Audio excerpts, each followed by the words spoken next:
오늘 계속 이어서 이제 로마서 8장 말씀 나누는데요. 이 8장의 주제 구절은 1절입니다. 1절의 내용이 그러므로 이제 그리스도 예수 안에 있는 자에게는 결코 정죄함이 없나니, 예수 그리스도 안에 있는 사람들, 예수님을 믿는 사람들, 예수님과 관계가 분명한 사람들에게는 결코 정죄함이 없다. 이 8장 전체 내용을 이렇게 묵상하고 또 읽어보고 묵상하고 반복하면서 제가 느끼는 것은, 이 로마서를 기록한 바울이 그리스도인들로 하여금 정죄감 속에서 살지 않게 하려는 그야말로 아주 강렬한 집념 같은 게 느껴져요. 그러니까 우리들로 하여금 그리스도 안에 있음으로 말미암아 정죄받지 않게 하려는, 정죄감 속에서 살지 않게 하려고 하는 그 의지가 이루 말할 수 없이 아주 강렬하다 하는 것을 8장 내용을 통해서 우리가 알 수 있다고 하는 것입니다. 이 정죄라고 하는 것은 그냥 정죄로 끝나는 것이 아니고, 이 죄가 내게 있다고 하는 말이잖아요. 정죄라는 말이. 그럼 이 정죄는 심판받습니다. 심판은 결국 지옥 갑니다. 그러니까 죄와 사망과 지옥은 이게 뗄래야 뗄 수 없는 관계성 속에 있는 거예요. 근데 제일 앞에 있는 죄 문제에 대해서 해결이 되면 심판 안 받고 지옥 안 가는 것이죠. 그래서 지금 8장에서 바울이 예수님 안에 있는 사람들, 그리스도 안에 있는 자들은 결코 정죄함이 없다고 하는 것은 우리가 그 확신 가운데 좀 살자 하는 거예요. 우리는 예수님 믿는 사람들은 결코 심판받지 않고 결코 지옥 가지 않는다. 그런 아주 확신을 심어주는 말씀이 8장 내용입니다. 그러면 어떻게 해서 우리가 정죄받지 않느냐? 이제 2절에 우리가 지난주에 나눴듯이 바로 생명의 성령의 법이신 예수 그리스도께서 죄와 사망의 법인 율법으로부터 우리를 자유하게 해줬기 때문이다 하는 거죠. 1절이라고 하는 말씀이 이루어지려면 예수 그리스도로 말미암아 이루어진다 하는 거예요. 이게 바로 2절이죠. 그럼 오늘 이제 우리가 읽은 3절, 4절 말씀은 바로 2절에 대한 보충 설명이라고 생각하시면 됩니다. 자, 예수 그리스도, 생명의 성령의 법 되시는 예수님을 통해서 우리가 정죄받지 않게 되는데, 그럼 그 예수 그리스도가 어떻게 무엇을 하셨길래 오늘 우리가 죄로부터 자유한 존재가 되었느냐 하는 그 이유를 이제 3절과 4절에서 설명해 준다 하는 거죠. 1절이 주제 구절이고, 이 주제 구절에 대한 근거가 2절이고, 그 2절을 추가해서 보충해서 설명해 주는 것이 3절과 4절이다 하는 것입니다. 자, 3절을 보시면 율법이 육신으로 말미암아 연약하여 할 수 없는 그것을 하나님은 하시나니, 그렇게 되어 있어요. 이게 3절 상반절입니다. 3절 상반절을 이제 읽어보면 율법이 육신으로 말미암아 연약하여 할 수 없는 그것을 하나님은 하셨다, 이런 내용이죠. 이걸 좀 이 단어를, 배열을 좀 한 부분만 바꾸면 우리가 조금 더 이 내용을 이해하는데 용이했을 것이다 하는 아쉬움이 있어요. 그럼 단어를 어떻게 바꾸는가 하면 율법이 육신으로라고 하는 말하고 말미암아라고 하는 말을 서로 앞뒤를 바꾸면 조금 우리가 이 구절을 이해하는데 조금 더 용이합니다. 바꿔서 읽게 되면 이렇게 되는 거죠. 율법으로 말미암아 육신이 연약하여 할 수 없는 그것을 하나님이 하셨다. 율법으로 말미암아 육신이 연약하여 할 수 없는 그것을 하나님이 하셨다. 이렇게 되면 이제 율법이라고 하는 것이 약하다, 잘못 읽으면 율법이 약하다고 우리가 오해할 수 있는데요. 그런 오해도 생기지 않게 되고요. 또 율법을 나쁜 것으로 또 생각할 수 있거든요. 그런데 율법은 나쁜 게 결코 아닙니다. 우리가 이미 7장에서 우리가 나눴습니다. 율법은 하나님이 주신 것이기 때문에 나쁜 게 아니죠. 그런 오해들을 좀 우리가 하지 않을 수 있다 하는 것입니다. 그래서 율법으로 말미암아 육신이 연약하여 할 수 없는 그것, 지금 율법이 할 수 없는 것이 있다는 거예요. 그게 무언가 하면 바로 1절이죠. 1절에 우리들로 하여금 정죄받지 않게 하는 일을 율법은 할 수가 없습니다. 왜 할 수 없는가? 바로 우리의 육신이 약하기 때문입니다. 그래서 3절 상반절은 율법이 할 수 없는 그것, 바로 1절 주제, 우리들로 하여금 정죄받지 않게 하는 그 일을 율법은 할 수 없어요. 왜 할 수 없느냐? 우리의 육신이 약하기 때문에, 우리 육신이 연약하기 때문에 할 수 없다 하는 내용인 것이죠. 자, 육신이 연약하다 그랬어요. 연약하다는 말은 무슨 말인가 하면 율법을 지킬 능력이 우리에게 없다는 말입니다. 율법이라고 하는 것은 하나님이 우리에게 주신 의의 기준이거든요. 그러니까 그 기준 안에 들어야만 우리가 정죄받지 않는데, 우리는 육신이 연약하기 때문에 그 기준에 들질 못하는 거예요. 의에 이르질 못하는 것이죠. 그래서 육신이 연약하다는 말은 바로 율법을 지킬 능력이 없다, 의에 이르지 못한다 하는 것이죠.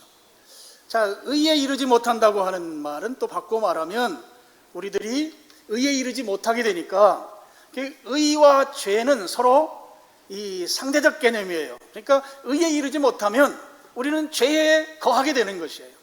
그래서 지금 여기에서 우리가 육신이 약해서 율법을 지킬 능력이 없습니다 라고 했을 때는 우리가 하나님이 원하는 기준에 이르지 못한다, 의에 이르지 못한다 라는 말은 바꿔 말하면 죄 가운데 거하는 존재이다 하는 것입니다. 죄로부터 벗어날 수 없다 하는 것이에요.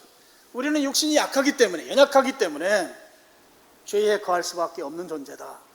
그래서 3절 중간에 곧 죄로 말미암아 라는 용어가 나오죠.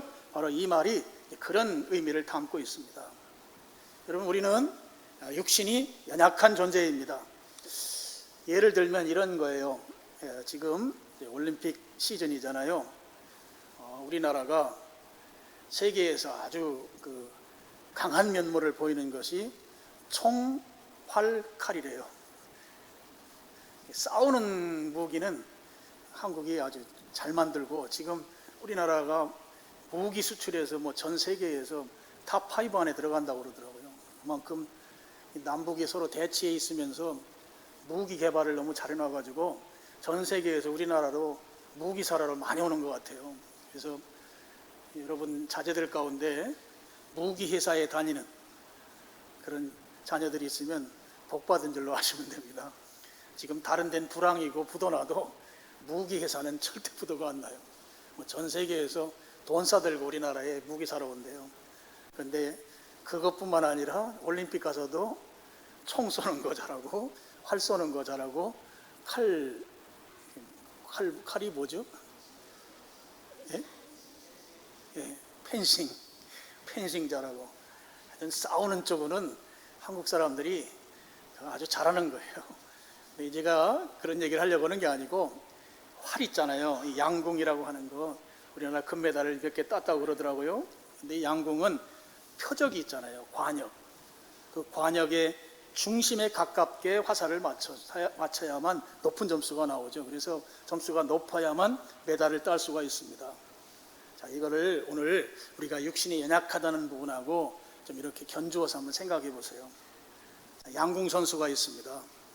자, 활을 담겼어요. 근데 내가 활을 담길 수 있는 힘이 없어요. 그래서 아무리 당겨도 제대로 당길 수 없어서 화살이 관역까지 못 나가는 거예요. 표적까지. 여러분, 그런 경우 양궁 선수라면 이게 불가능하죠. 여러분, 양궁 선수들이 쏘는 그 활 쏴보신 적 있나요? 그냥 우리 놀이기구 가가지고 플라스틱으로 만든 화살 말고요. 또 우리 저 어린 시절에 이렇게 나무 이렇게 휘어가지고 만든 그 화살 말고 양궁 화살 담기는 것도 힘들더라고요. 굉장히 힘이, 양궁 선수들이 그게 보통 힘으로 당겨서 쏘는 게 아닌 거를 여러분이 기억하셔야 합니다. 하여튼 우리가 힘이 없어요. 표적까지 쏴야 되는데 이 팔 힘이 없어가지고 표적까지 못 가는 거예요. 자, 이걸 오늘 우리가 육신이 연약하다고 하는 관점에서 보면 이 표적은, 이 관역은 율법이 우리에게 요구하는 것입니다. 표적을 맞춰야 되는 거죠. 의의 기준, 그 기준에 부합되는 것이 표적이라고 보면 활 쏘는 건 바로 우리들인 것이죠. 우리가 활을 쏘지만 우리에게 결정적인 문제가 뭔가 하면 육신이 연약한 거예요. 활을 쏠 만한 힘이 우리에게 없어서 아무리 활을 잡아당겨도 표적까지 가지 못하고 중간에 화살이 떨어지는 거예요. 여러분, 바로 성경에서 말하는 죄라고 하는 용어가 헬란말로 하마르티아라고 하는데요, 바로 그런 뜻이에요. 관역이 있는데 관역까지 미치지 못한다, 그런 뜻입니다. 그것을 죄라고 말하는 것이죠. 그러니까 우리가 육신이 연약하기 때문에 율법이 원하는 목표에까지 우리가 갈 수가 없습니다. 바로 죄 가운데 사는 거예요. 죄 짓는 존재로 사는 것이죠. 그러니까 우리는 꼼짝없이 우리의 실력으로는 이 율법이 원하는 그 목적을 이룰 수 없는 존재이기 때문에 바로 죄 가운데 살게 되면 죄의 결과는 심판이요, 심판의 결과는 지옥이기 때문에 이 루트로만 갈 수밖에 없는 그야말로 불쌍한 존재가 바로 우리들인 것이죠. 우리의 스스로의 힘으로 할 수가 없어요. 왜? 우리는 연약하기 때문에 활을 제대로 쏠 수 없는 존재라는 것이죠. 그런데 보십시오, 3절 다시 가시면, 3절 상반절입니다. 율법이 육신으로 말미암아 연약하여 할 수 없는 그것을 누가 하신다고요? 하나님이 하신다는 거예요. 하나님이 하신다. 이것이 은혜입니다. 은혜. 우리는 할 수 없습니다. 우리는 육신이 연약해서 태생적으로 할 수 없어요. 그래서 우리는 죄 가운데 살 수밖에 없는 존재예요. 죄 가운데밖에 살 수 없기 때문에 심판받고 지옥 갈 수밖에 없는 존재예요. 이것은 바꿀 수가 없어요. 우리 실력으로는. 우리가 할 수 없는 그것을 하나님이 하셨다고 하는 것입니다. 하나님이 해주셨다고 하는 것이죠. 이걸 믿으시길 축원합니다. 이걸 은혜라고 하는 게 은혜. 내가 한 게 아니에요. 세상의 많은 종교들은 내가 해야 합니다. 불교도 내가 공을 들여야 되고요. 옛날 그 성철이라는 승려 같은 경우는 100일 동안 벽만 쳐다보고 앉아서 수도 수련했다고 하잖아요. 내가 노력해야 돼. 내가 노력해도 될까 말까 해요. 그런데 우리는 내가 할 수 없어요. 육신이 연약하기 때문에. 그래서 그것을 불쌍히 여기신 하나님이 하셨다는 거예요. 하나님이. 내가 할 수 없는 것을 하나님이 하셨다 하는 것입니다. 이것이 바로 은혜이고 우리에게 복음인 것이죠. 오늘 하나님께서 우리에게 하신 일 두 가지로 나눠서 설명할 수 있는데요. 3절 하반절입니다. 곧 죄로 말미암아 자기 아들을 죄 있는 육신의 모양으로 보내어 그랬어요. 자기 아들을 죄 있는 육신의 모양으로 보내셨다. 하나님이 우리가 할 수 없는 일을 하나님이 대신하셨는데 첫 번째로 하신 일은 자기 아들, 독생자 예수 그리스도를 죄 있는 육신의 모양으로 우리에게 보내주셨습니다. 이것을 한자말로 성육신 그렇게 말해요. 예수님이 인간의 몸을 입고 이 땅에 우리들과 똑같은 모양으로 오신 것이죠. 그런데 사람들 중에는 예수님이 죄인의 몸을 입고 이 땅에 오셨다고 하는 말을 오해해가지고요, 예수님도 그러면 죄가 있네, 예수님도 모친 마리아로부터 태어났으니 그 모친 마리아가 갖고 있었던 그 죄성을 물려받은 분이시네, 예수님이 죄가 있다고 주장하는 사람들이 있어요. 신학을 공부한 아주 유명한 학자들 가운데 그렇게 주장하는 학자들이 있어요. 그런 사람들을 자유주의자라고 그래요. 여러분이 혹시 알지 모르겠는데 굉장히 유명한 칼 바르트라는 사람이 있어요. 그런 사람들은 바로 이렇게 주장합니다. 어머니 마리아의 죄성을 예수님도 물려받았다. 또 그렇게 자유주의 신학자들만 그러는 게 아니고 또 이단 교주들이 자기가 하나님이고 자기가 예수님이고 자기가 성령님이라고 하거든요. 그런 사람들이 그걸 주장하기 위해서는 예수님이 죄인이 돼야 되거든요. 그러니까 이런 성경 구절을 이용해 가지고 예수님이 죄인이다, 죄 가운데 태어났다, 예수님도 죄가 있다고 주장합니다. 이건 아주 잘못된 주장이죠. 자기들의 교주를 지켜 세우기 위해서 예수님을 죄인이라고 말하는 거예요. 이단 종파의 많은 교리들이 그런 교리를 갖고 있습니다. 근데 저는 그렇게 생각해요. 이 구절을 우리가 조금 더 신경 써서 읽으면 그런 오해를 하지 않지 않겠는가, 그것이죠. 자, 우리 성경을 우리가 그래서 잘 읽어야 돼요. 3절 다시 하반절 보시죠. 곧 죄로 말미암아 자기 아들을, 자기 아들은 예수님이시죠. 예수님을 죄 있는 육신의 모양으로 보냈다 그랬어요. 잘 보세요. 예수님이 죄 있는 육신으로 오신 것이 아니고요, 죄 있는 육신의 모양으로 오신 것이에요. 이해되셨어요? 예수님은 죄 있는 육신으로 오신 게 아니란 말이에요. 그래서 예수님은 죄가 있으신 분이 아닙니다.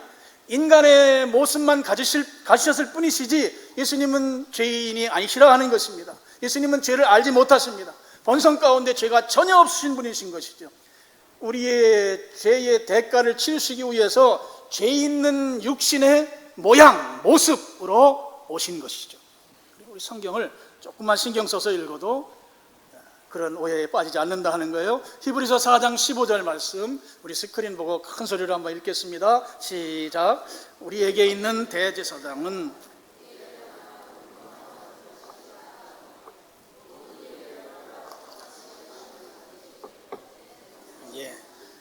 우리가 똑같이 시험 받으셨지만 죄는 없으시니라. 예수님은 죄가 없으신 분입니다.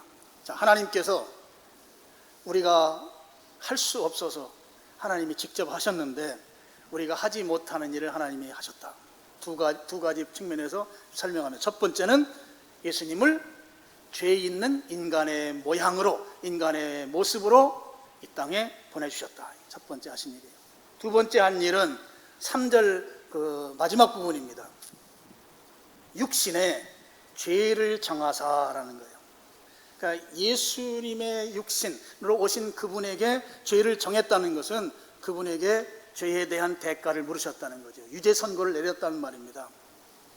하나님께서 우리의 육신이 연약하기 때문에 율법의 관역에까지 이르지를 못하는 그 한계를 우리가 갖고 있는 거예요.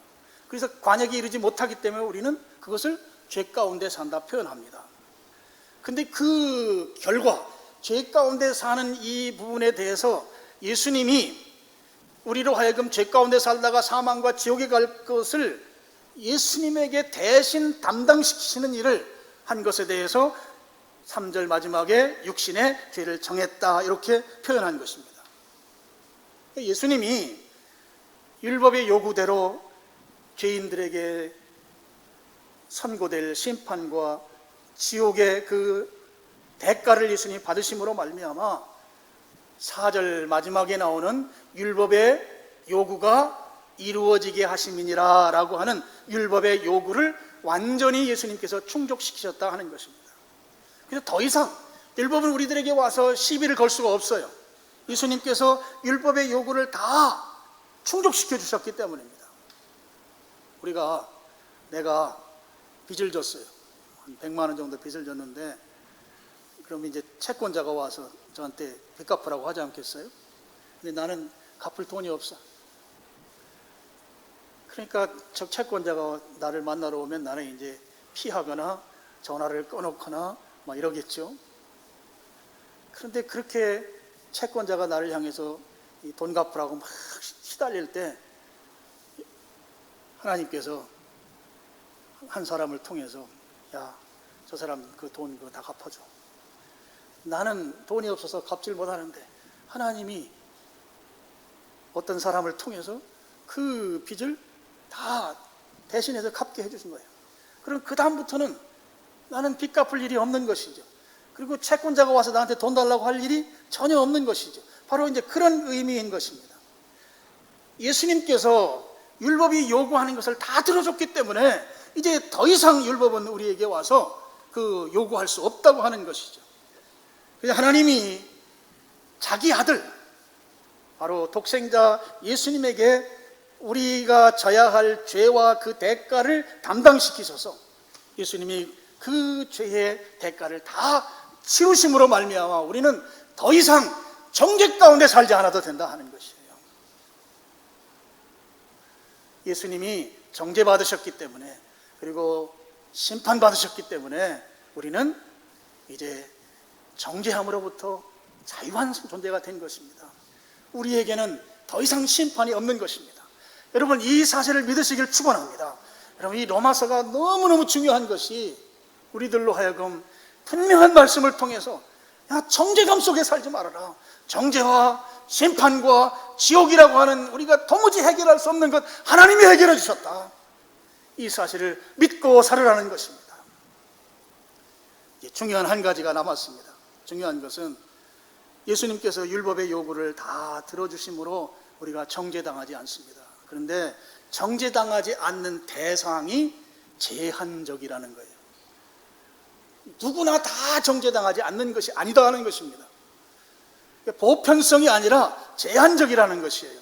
그 제한적이라는 말이 어디에 나오는가 하면 4절 상반절에 있습니다. 상반절, 육신을 따르지 않고 그 영을 따라 행하는 우리에게, 이렇게 되어 있어요.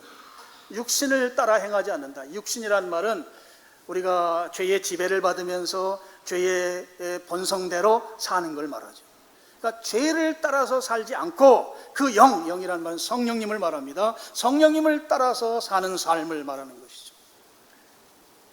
우리에게 이 정죄당하지 않도록 예수님께서 대가를 다 지불하셔서 우리가 더 이상 율법으로부터 빚 갚으라는 독촉을 당하지 않게 된 이 특혜를 받는데, 이것이 아무에게나 되는 게 아니고 제한성이 있는데, 어떤 사람들에게 있는가 하면 육신을 따르지 않고 그 영, 성령을 따라서 사는 사람들에게로 제한된다 하는 것이죠.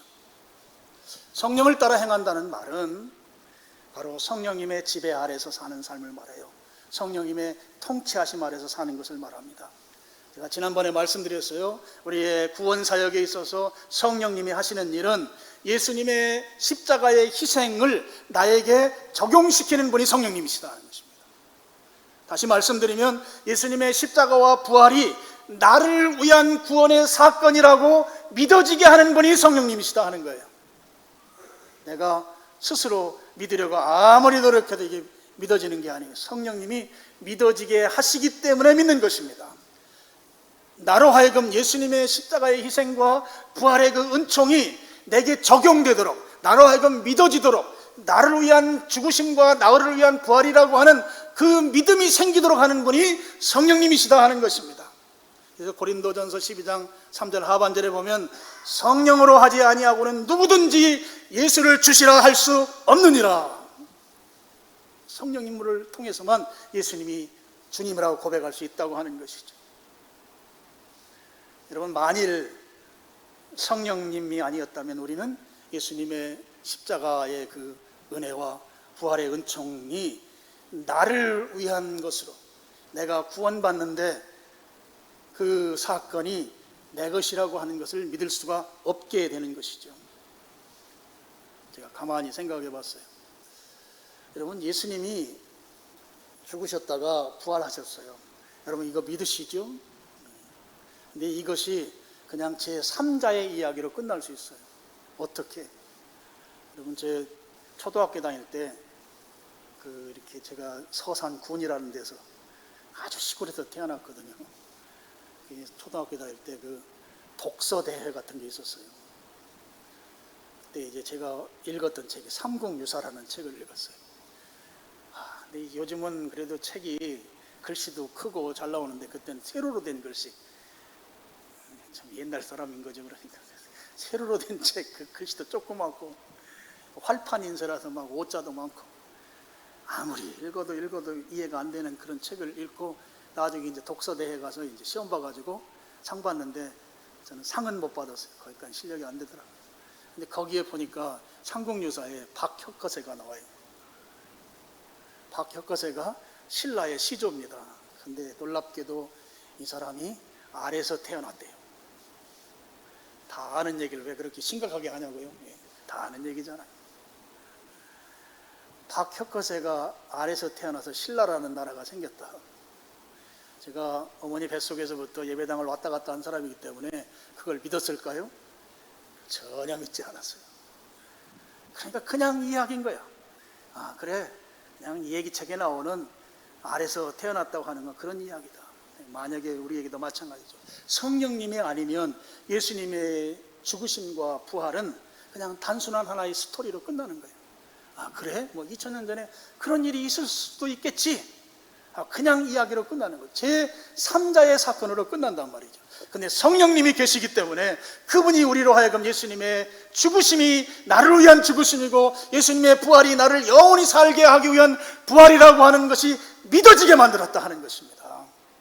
그래서 성령님이 아니면 어느 누구도 예수님을 주라고 부를 수 없다는 것이죠. 우리는 성령님의 통치하심 아래 삽니다. 더 이상 죄가 지배하는, 죄가 인도하는 죄 가운데 사는 존재가 아닌 것이죠. 우리 성령님께서 하시는 일이 또 한 가지가 있어요. 성령님은 우리가 하나님의 말씀대로 살 수 있도록 능력을 주십니다.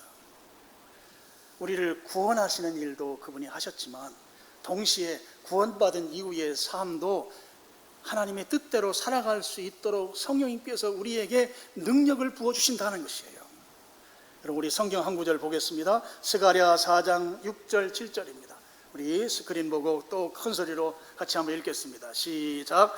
만군의 여호와께서 말씀하시되 이는 힘으로 되지 아니하며 능력으로 되지 아니하고 오직 나의 영으로 되느니라. 큰 산아 네가 무엇이냐?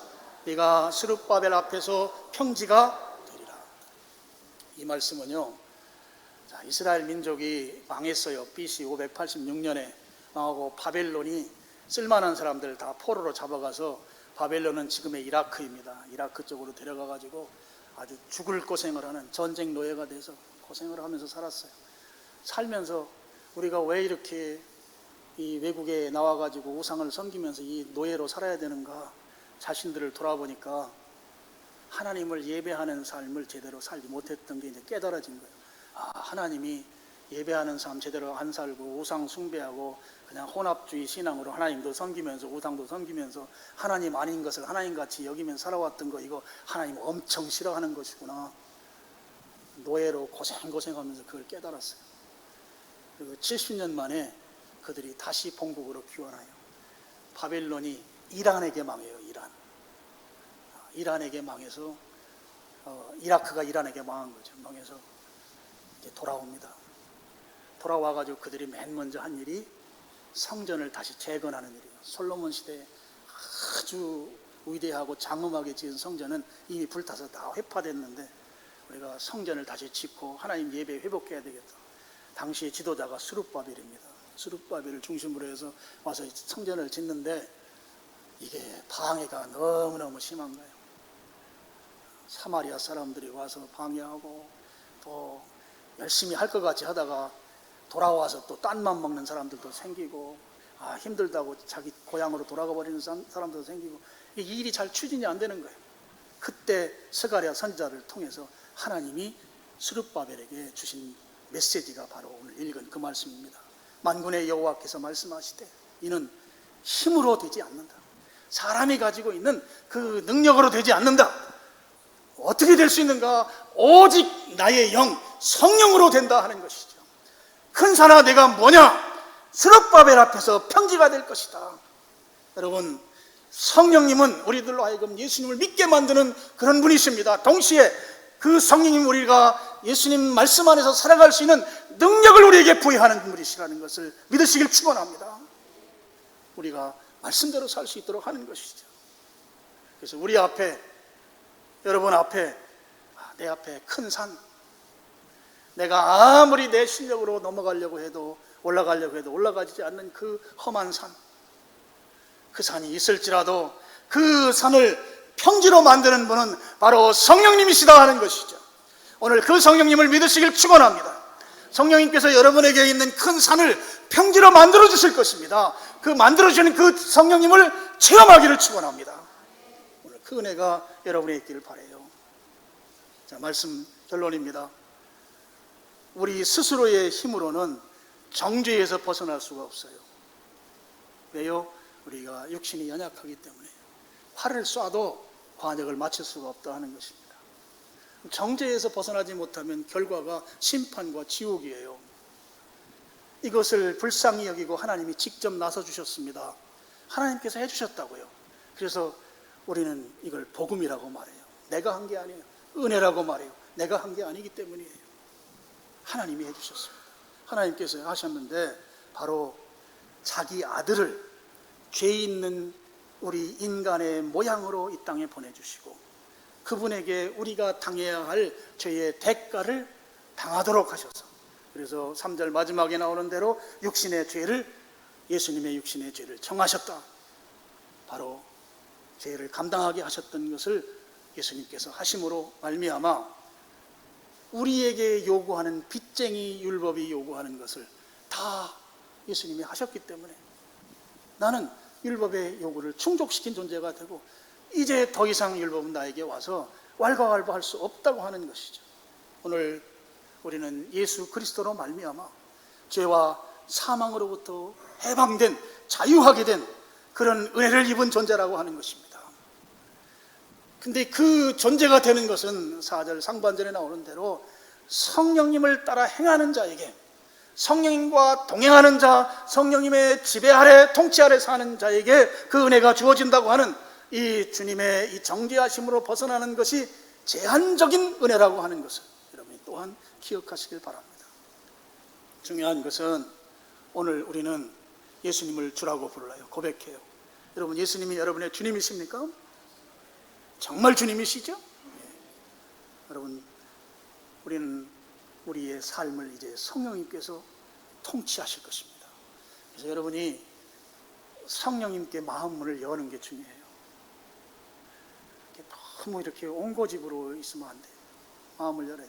성령님은요, 어떤 바람이나 어떤 이렇게 그런 에너지나 이런 게 아니에요. 성령님은 하나님이세요. 하나님이시라고. 눈에 보이지 않는 하나님이세요. 성령님. 그 성령님에게 대해서 여러분이 마음을 여는 게 중요합니다. 그럼 성령님께서 믿어지게 하시는 거예요. 믿으면 되는 거예요. 나는 이것만큼은 절대 안 믿겠다. 성령님께서 감동으로 주시는 거 그대로 받아들이고 동시에 성령님 우리를 하나님의 뜻대로 살아갈 수 있도록 능력을 부여해 주시는 분이세요. 그 능력으로 우리 앞에 있는 내가 넘지 못할 산, 그 산을 성령님께서 평지로 만들어 주시는 그 실제적 체험을 오늘 2부 예배에 나온 여러분들이 다 체험할 수 있기를 주님의 이름으로 축원합니다. 네, 기도하겠습니다. 아버지 하나님,